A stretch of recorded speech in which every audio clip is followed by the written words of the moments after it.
नमस्कार, मैं संजय सनम। यूट्यूब के सभी व्यूवर्स का हृदय से अभिवादन। इस वक्त राजस्थान की सियासत पर सबकी नज़र है। जिस तरह से सचिन पायलट और अशोक गहलोत में जंग छिड़ी है, जिस तरह से पासे चल रहे हैं, जिस तरह से मोहरे चल रहे हैं, जिस तरह से ऑडियो वायरल हो रहे हैं, जिस तरह से लेन देन हो रहा है और जिस तरह से माहौल में गर्मी बनी हुई है, उस अंदाज को देख करके आप ये सोच रहे होंगे कि ये सिर्फ कांग्रेस में चल रहा है। ऐसा नहीं है, बात कहीं ना कहीं भाजपा में भी है। वसुंधरा राजे सिंधिया की खामोशी इस बात को हवा दे रही है कि कहीं महारानी तो बगावत के मूड में नहीं है ना। हनुमान बेनीवाल जी का ट्वीट ये बता रहा है कि वसुंधरा राजे सिंधिया अब अपना ही गेम अंदर ही अंदर बड़ी खामोशी से कर रही है। खुल कर के बाहर नहीं आ रही, लेकिन अंदर ही अंदर जिस तरह से हनुमान बेनीवाल का ट्वीट ये बता रहा है कि वसुंधरा राजे सिंधिया ने कई विधायकों को फोन करके अशोक गहलोत के समर्थन में जुटने को कहा है। इससे साफ है कि वसुंधरा राजे सिंधिया सचिन पायलट की उपस्थिति को या उनकी मजबूती को नहीं चाहती, क्योंकि वो राजनीति की बड़ी खिलाड़ी है। वो जानती है कि अगर सचिन पायलट का प्रादुर्भाव इस तरह से हो गया तो फिर कहीं ना कहीं सचिन पायलट आने वाले दिनों में भाजपा में एंट्री करेंगे और सचिन पायलट फिर राजस्थान की सियासत में मुख्यमंत्री के प्रबल उम्मीदवार होंगे। यानी वसुंधरा राजे सिंधिया को अपनी कुर्सी खिसकती हुई नजर आ रही है और भाजपा के केंद्रीय नेतृत्व के सामने सचिन पायलट शतरंज की एक वो चाल है जिसमें वसुंधरा राजे सिंधिया असहाय हो सकती है, कुछ नहीं कर सकती।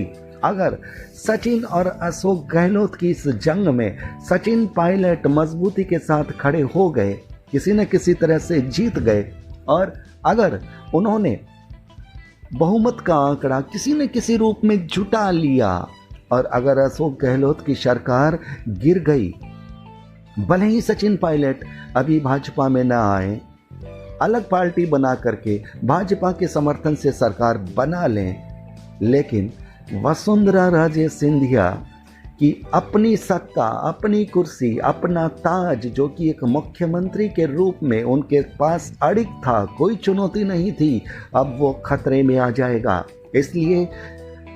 इसलिए महारानी कहीं विद्रोही तो नहीं हो रही, महारानी का अंदाज कहीं बागी तो नहीं है और ये खामोश बगावत भारतीय जनता पार्टी के लिए कितना सरदर्द कर सकती है, ये सोचने की बात है। हालांकि केंद्रीय नेतृत्व वसुंधरा राजे सिंधिया की अतीत की जिद्दों से खुश नहीं है।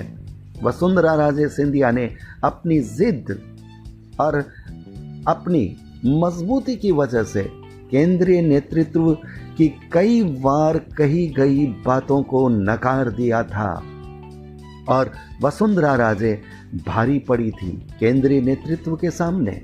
तो कहीं ना कहीं केंद्रीय नेतृत्व के मन में भी यह चल रहा है कि महारानी को चुपचाप अंदर ही अंदर किस तरह से साइड लाइन किया जाए और महारानी भी धौलपुर में बैठ करके इस नज़ारे को देख रही है और वो भी ये तय कर रही है कि जो उनके विपक्ष में जो बिसात बिछाई जा रही है या बिछ रही है और जो मोहरा खड़ा हो रहा है, उस मोहरे को कहीं वहीं से धराशायी कैसे किया जा सकता है।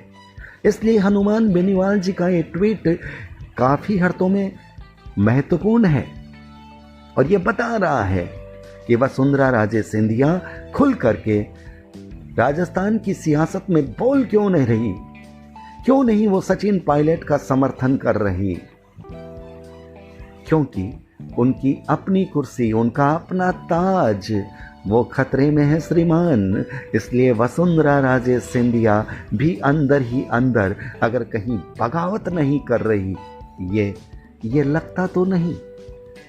संभावना इस बात की बन रही है कि वसुंधरा राजे यानी महारानी भी अब बगावती मूड में है और ज्योतिरादित्य सिंधिया सचिन पायलट की जोड़ी इधर अपना किरदार कैसे निभाएगी और किस तरह से वसुंधरा राजे सिंधिया के सामने जो भारतीय जनता पार्टी का धड़ा है वो अपना रोल निभाएगा। केंद्रीय नेतृत्व किस तरह से वसुंधरा राजे सिंधिया की खामोशी पर नजर रखेगा, प्रतिक्रिया देगा, एक्शन लेगा, ये सब बाद की बात है।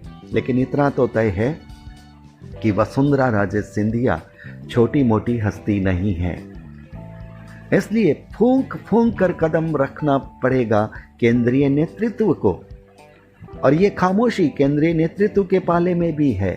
और जहां भी खामोशी होती है सर, वहां तूफान आने की संभावना ज़्यादा बनती है, क्योंकि कोई तूफान आने से पहले खामोश हवाएं चलाता है। और मुझे लगता है कि राजस्थान की सियासत में न सिर्फ कांग्रेस की तरफ से बल्कि भारतीय जनता पार्टी की तरफ से भी घमासान अंदर ही अंदर मच रहा है।